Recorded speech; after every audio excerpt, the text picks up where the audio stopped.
What love is and why it confuses you. By Sainte-Marie. Love, its expression, and varying beliefs. People have all sorts of wonderfully diverse names for love, and for love's many routes through one's daily life as well.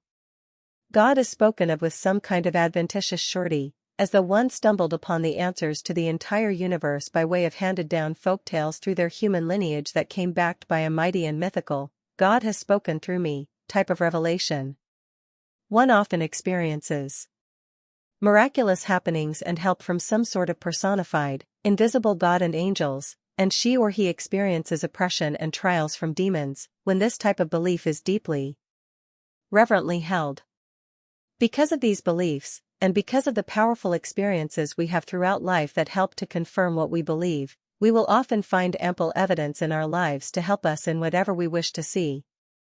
Those with the belief in love as a gift given by and or personified by a real God, when these ones fall in love, they might feel that God has brought them their one true love. They will usually believe this with all their hearts. If they go through struggles and pains as a couple, it is God's will. When they go through intense periods of happiness and luminescent love, then that is also seen as God's gift/will. And, you know what? It is very easy to see this, and to feel very deeply that this is true. Now, some experience love in a different way. For these engaging individuals, God is spoken of with casual indifference, and their beliefs come about from either a rejection of, an outright disposal, and or sublimation of God, that is, a turning around of, or a working with what one already has. Or, maybe these persons come from a childhood where one just wasn't exposed to religious beliefs that taught God as a fact. Now, in the latter and former categories we have a wide range of varying beliefs on love and love's many paths that wend throughout the daily course of life. Love may be seen as a force of nature, or maybe a law of the universe. It may be seen as some mystery never to be understood, or maybe it is something that can be termed good, or bad, but isn't really either. Maybe some see it as something that just happens. But, one of the entwining, unifying factors between us all is in our feelings that love is certainly something that has been experienced by us, at least one time. God is capitalized in writings by this latter group usually only when it begins a sentence. They feel that God is not a fact, that is, God is not a real spirit or person, but rather just a concept for a puzzle, like something to help one explain the mysteries of the universe. You see, these groups of people have generally experienced the same type of miraculous experiences as the first group has. The difference is in how they are categorized. In the latter group, when something sort of magical or miraculous happens, it is identified as something that just occurs naturally in the universe. And look, the words used to describe all the various ways that the beliefs in this group will lead to individual interpretation of their experiences will always fail to take in everyone's way of putting things. But, the central belief here is that God is not a fact, and that love, like God, is seen in whatever way you wish to define it. Because of these beliefs that God is not a fact, and not something requiring prayer or worship, then when love is experienced by this group, they may see it in ways of it being a natural occurrence of nature, some may call it a tremendous gift, and some may even use the words, a blessing. Some may just smile when they think of their own involvement with love. Everyone will interpret it differently.